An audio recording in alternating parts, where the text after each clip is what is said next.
The State of the Union is not about air conditioners, but it affects every homeowner. Energy policy, inflation, housing, regulations all shape utility bills, HVAC system costs, when replacement makes sense. In this video, we break down what was said, what it actually means inside your home over the next few years. I know everyone hears State of the Union and the mind goes right to politics.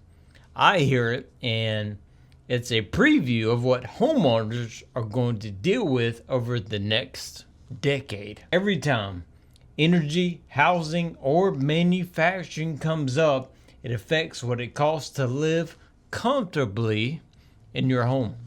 Let's connect the dots. When energy policy shifts, your power bill shifts with it. When manufacturing costs rise, HVAC equipment prices rise. When interest rates change, homeowners either replace their systems or patch them together to get by for longer.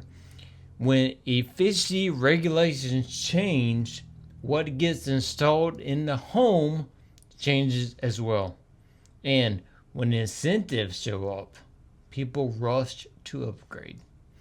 This isn't theory. This is how the home comfort industry has always moved. What homeowners need to understand is simple.